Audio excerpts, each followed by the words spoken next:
नहमदुहु व नुसल्ली अला रसूलिहिल करीम। अऊज़ु बिल्लाहि मिनश शैतानिर रजीम। बिस्मिल्लाहिर रहमानिर रहीम। अल्लाहुम्मा सल्लि अला मुहम्मदिन व अला आलि सय्यिदिना मुहम्मदिन व बारिक व सल्लिम कमा तुहिब्बु व तर्ज़ा बि अन तुसल्ली अलैहिस्सलातु वस्सलामु अलैका या रसूलल्लाह। समझ ही में नहीं आता कि छेड़ें दास्तां कैसे, रुलाएं तो बगावत है, हंसाएं तो बगावत है। हर मैंने चमन के तलख नारे मुसरदारा हद, अगर हम इत्तफ़ाक़न गुनगुनाएं तो बगावत है। ज़रा गौर तो करो, वो सब कुछ करें उनको करने दो, तुम कुछ मत करो। वो किताब लिखते जाएं लिखने दो, वो रसूल की आहनियत करते जाएं करने दो। वो दीन इस्लाम के अंदर, अक़ीदे के अंदर बिद्दतें निकालते जाएं निकालने दो, तुम एतराज़ मत करो। मतलब ये है कि इक़्तिदाम करने वाला करता जाए, तुम मुदाफ़ियत भी ना करो। ज़रा गौर तो करो, ज़रा सोचो, ये कैसा इंसाफ होगा? क्या इसको इंसाफ कहा जाएगा? बहरहाल मैं सिर्फ इतनी बात कह रही हूँ, रसूल सल्लल्लाहु अलैहि वसल्लम ने इस बात को मंजूर नहीं किया। सारी दुनिया की दौलत लाकर रसूल के ख़दमों पर रख दो, मगर नहीं, वो खुदा के दुश्मनों से कोई मेल व मरासिम नहीं रख सकती। यहीं से समझ में आ गया, अगर तुम ये खुदा को मानना चाहते हो तो लाखों करोड़ों जितने माबूदा ने बातिल हैं सबका इनकार करना होगा। याद रखना, अगर तुम मोहम्मद रसूलुल्लाह सल्लल्लाहु अलैहि वसल्लम को अगर मानना चाहते हो तो उनके सारे दुश्मनों से परहेज़ करना होगा, उनके सारे दुश्मनों से इज्तनाब करना होगा। ये नहीं हो सकता कि तुम रसूल के भी रहो, रसूल के दुश्मनों की भी रहो। ये यहाँ मिसाल तुम्हें देनी होगी कि सिद्दीक़ अकबर रसूल के भी रहे और वलीद इब्न मुगीरा के भी रहे। लाओ सहाबा इकराम की ज़िंदगी का कोई वाक़या लाओ, ताबईन की ज़िंदगी का कोई वाक़या लाओ, तबे ताबईन की ज़िंदगी का कोई वाक़या लाओ कि वो रसूल के मानने वाले थे तो रसूल के दुश्मनों से भी उनका कोई राब्ता था। और अगर खैरुल कुरान के अंदर ऐसी कोई मिसाल नहीं मिल सकती तो हमारे इत्तिबा के लायक वही अहद है, वही ज़माना है। मेरे आक़ा सल्लल्लाहु अलैहि वसल्लम ने मुतालबा रखने वालों से साफ साफ कह दिया था, नहीं, हमें ये नहीं चाहिए।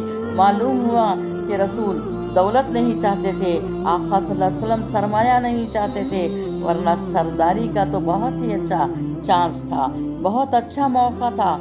और ये एक बात और भी देखो, सरकार अपने मकसद पर कैसी गहरी नज़र फरमाते हैं।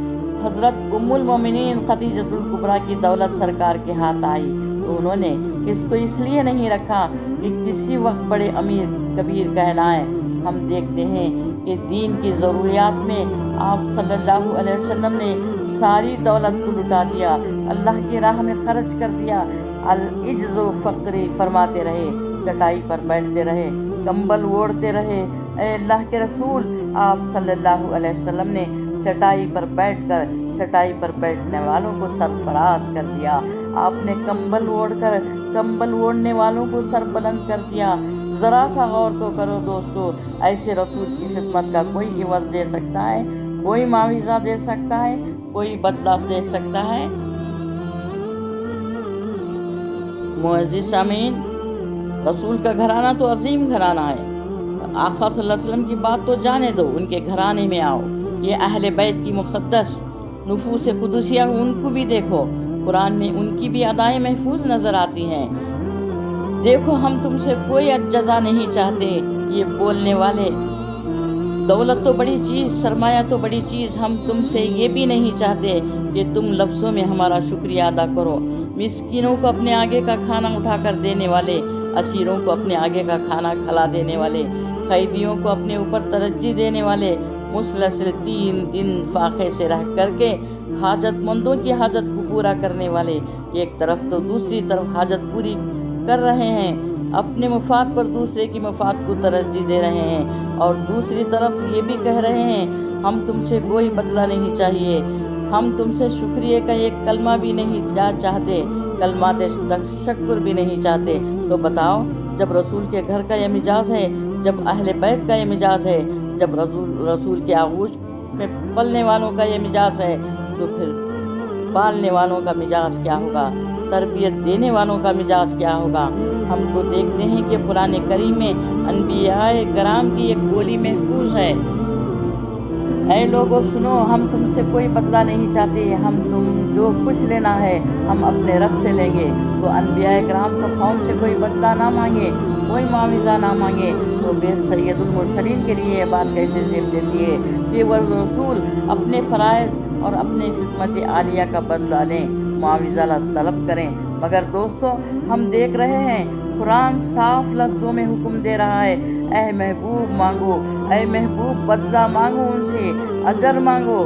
وہ قرآن جو کہے نبی کسی سے کوئی اجر نہیں چاہتے، انبیاء بول چکے، رسول کے گھر والے بول چکے، ہمیں کوئی بدلہ نہیں چاہیے، مگر قرآن کہتا ہے اے محبوب بدلہ مانگو، اجر مانگو۔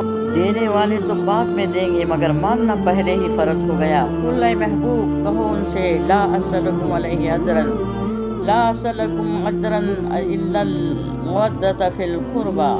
کیا مطلب اس میں؟ رسول کا کیا فائدہ ہے؟ جب ہم تمام تشریحات و تفصیلات کو سامنے رکھ کر کے آپ کے سامنے خلاصہ پیش کرتے ہیں تو معلوم ہوتا ہے کہ رسول جو بدلہ مانگ رہے ہیں اس میں کچھ رسول کا فائدہ نہیں۔ 2 گھنٹے کام کرنے والے انسان نے کہا ہمیں بدلہ نہیں چاہیے تو ہم کہتے ہیں بہت اچھا انسان، اجر نہیں چاہتا۔ کیوں؟ اس لیے کہ اس بدلے سے صرف اس کی ذات کو فائدہ تھا، اگر وہ لے جاتا تو اس کی ذات کو فائدہ تھا، اس نے اس فائدے سے اپنے کو ہٹا لیا۔ کہا جاتا ہے یہ اچھا انسان ہے، مگر یہاں معاملہ کچھ اور ہے کہ رسول جو اجر مانگ رہے ہیں وہ ایسا اجر ہے جس میں آقا صلی اللہ علیہ وسلم کا کوئی فائدہ نہیں ہے، جس سے مانگ رہے ہیں اسی کا کوئی فائدہ ہے، اسی کی اس میں فلاح ہے، اسی کا مستقبل سنور رہا ہے۔